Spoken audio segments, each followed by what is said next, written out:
तो दोस्तों, आज इस वीडियो में हम बात करने वाले हैं कि ऑनलाइन ड्राइविंग लाइसेंस कैसे अप्लाई करते हैं। तो पहले आप अपने ब्राउज़र में जाइए। ठीक है, ब्राउज़र में जाने के बाद आप यहाँ पे सर्च कीजिए परिवहन।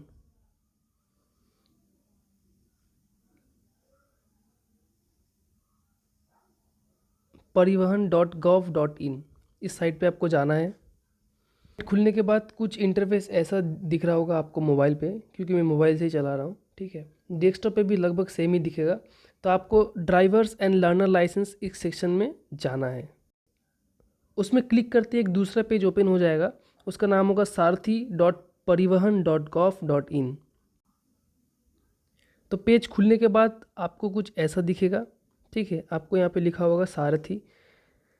ये स्पेशली ड्राइविंग लाइसेंस के लिए ही बनाया गया है। ठीक है, ये वेबसाइट होल्ड करता है NIC, तो इससे हमें कुछ मतलब नहीं है। इसके बाद यहाँ पे जाना है सिलेक्ट स्टेट नेम। ठीक है, इससे आपको आपका स्टेट सिलेक्ट करना है, आप किस स्टेट से बिलोंग करते हो।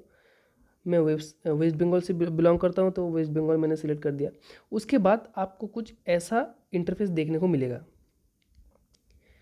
अगर आप पहली बार लाइसेंस अप्लाई कर रहे हो, कोई भी 2 व्हीलर हो 4 व्हीलर हो, ठीक है, तो आपको इसको स्किप कर लेना है। ठीक है, उसके बाद अगर आप पहली बार अप्लाई कर ले हो तो आपको अप्लाई फॉर लर्नर लाइसेंस इस सेक्शन में आपको जाना होगा।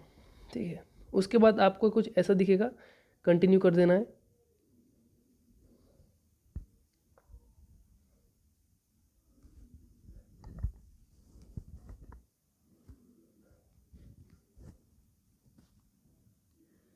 कंटिन्यू करने के बाद आपको कुछ ऐसा ऑप्शन दिखेगा। ठीक है, यहाँ पे आपको दिख रहा होगा सिलेक्ट कैटेगरी इफ़ रिक्वायर्ड।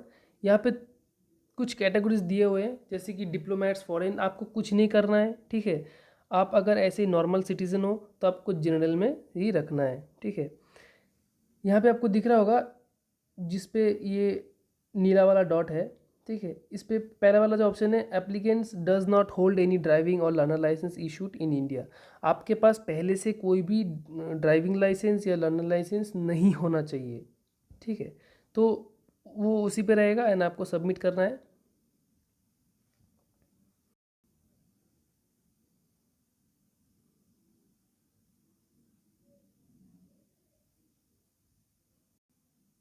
तो इसके बाद आपको कुछ ऐसा वाला सेक्शन देखने को मिल जाएगा, जहाँ पे आप EKYC के थ्रू कर सकते हो और विदाउट EKYC भी कर सकते हो। ठीक है, तो मैं आप लोगों को दिखाने के लिए जस्ट विदाउट EKYC कर रहा हूँ। ठीक है, तो यहाँ पे सिलेक्ट कर लेते हैं हम सबमिट विदाउट आधार ऑथेंटिकेशन। इसको सबमिट कर देते हैं। उसके बाद आपको अपना मोबाइल नंबर डालना होगा। यहाँ पे मोबाइल नंबर मैं अपना डाल देता हूँ।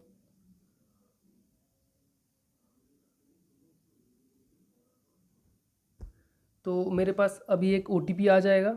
ठीक है, ये OTP मैं यहाँ पे एंटर कर दूंगा। ये OTP आ गया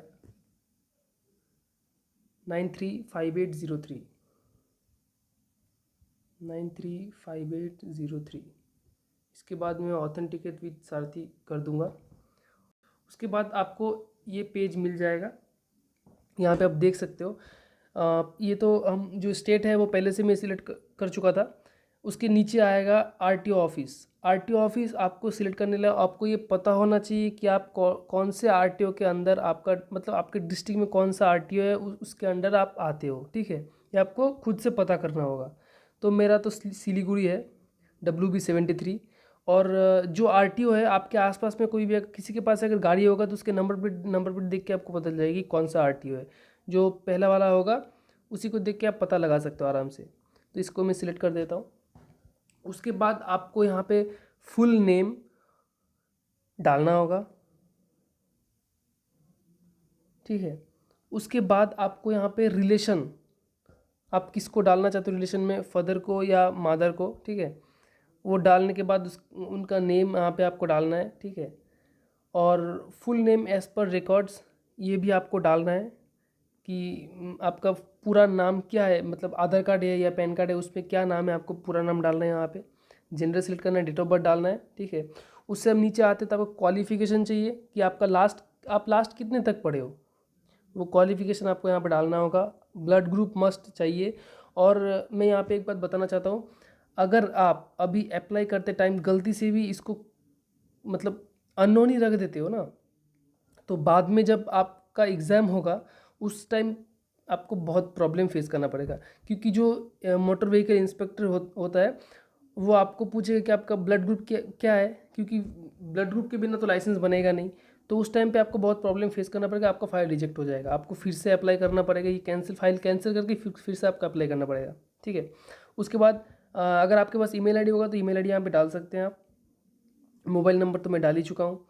उसके बाद यहाँ पे आप देख सकते हैं कि आइडेंटिफिकेशन मार्क्स, अगर आपके शरीर में कोई आइडेंटिफिकेशन मार्क्स है जो आपकी देना चाहते हो तो यहाँ पे आप दे सकते हो। उसके बाद आपका आएगा फुल एड्रेस।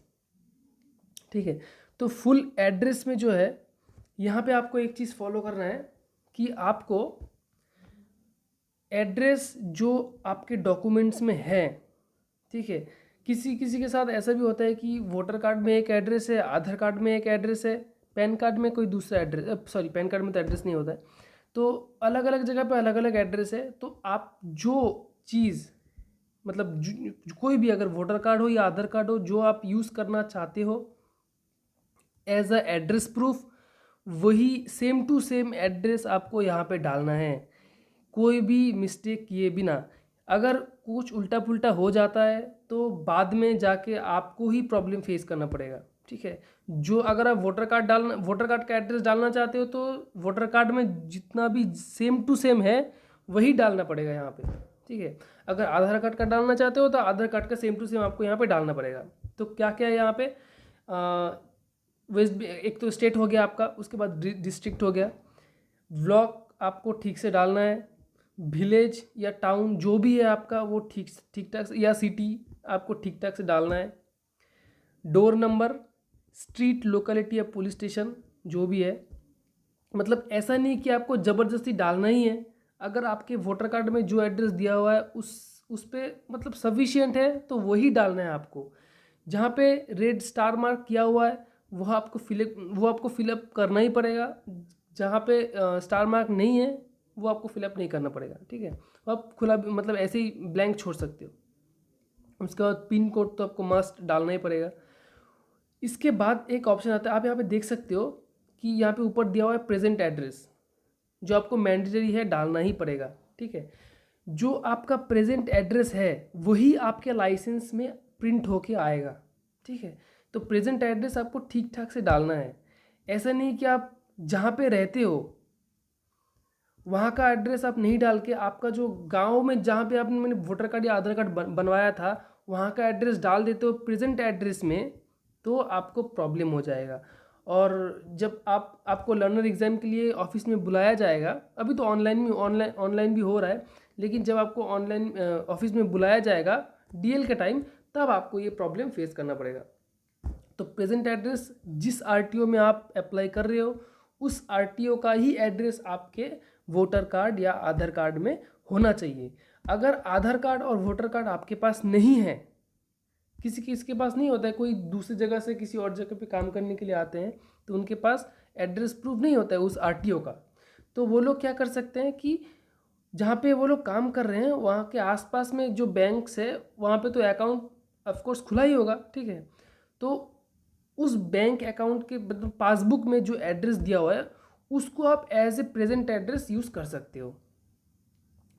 उसके बाद हम नीचे आ जाते हैं, यहाँ पे दिया हुआ है परमानेंट एड्रेस। ठीक है, अगर प्रेजेंट एड्रेस और परमानेंट एड्रेस आपका सेम है तो आपको इस ब्लैंक में जस्ट टिक कर देना है, तो आपको ऊपर आपने जितना भी फिलअप किया होगा सेम टू सेम यहाँ पे भी फिलअप हो जाएगा ऑटोमेटिकली।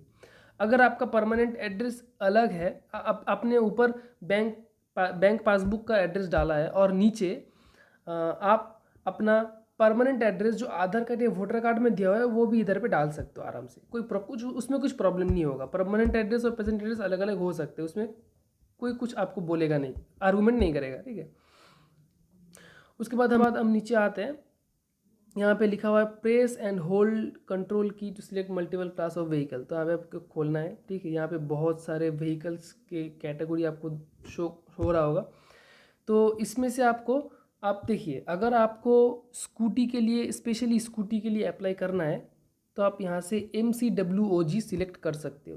ठीक है, लेकिन एक्सेप्शन है एक।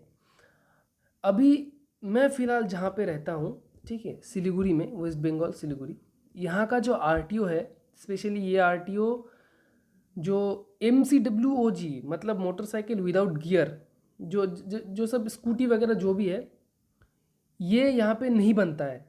आप अगर ये कैटेगरी, मान लो कि मैं ये कैटेगरी सिलेक्ट किया, अप्लाई कर दिया, उसके बाद मेरा जब एग्ज़ाम होगा, एग्ज़ाम के टाइम जब वेरिफिकेशन होगा, तो तब ये लोग मुझे रोक देंगे, क्योंकि यहाँ पे बोल दिया गया है कि MCWOG अप्लाई नहीं होगा।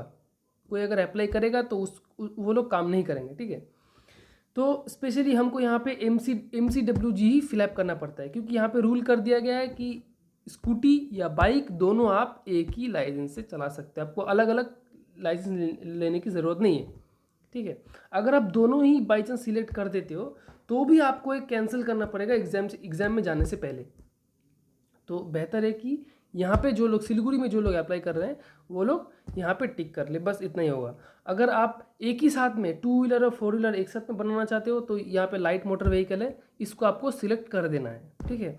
और बाकी बहुत सारे कैटेगरी है जिसको जो कुछ बनवाना है वहाँ इधर से देख सकते हो।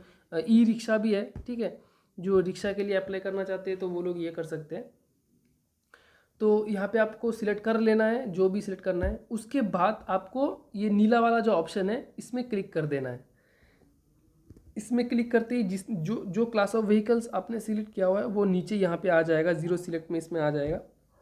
उसके बाद if the applicant trained from driving school, अगर आपने ड्राइविंग स्कूल से ट्रेनिंग लिया हुआ है सॉरी, अगर आपने ड्राइविंग स्कूल से ट्रेनिंग लिया हुआ है तो यहाँ पे टिक कर देना है आपको, या तो ऐसे ही खुला छोड़ देना है। सेल्फ डिक्लेरेशन फॉर्म, सॉरी ये आप अभी ओपन नहीं होगा क्योंकि क्लास ऑफ व्हीकल मैंने सिलेक्ट नहीं किया हुआ है। सेल्फ डिक्लेरेशन फॉर्म आपको मैं एक बार में दिखाई देता हूँ, रुकिए।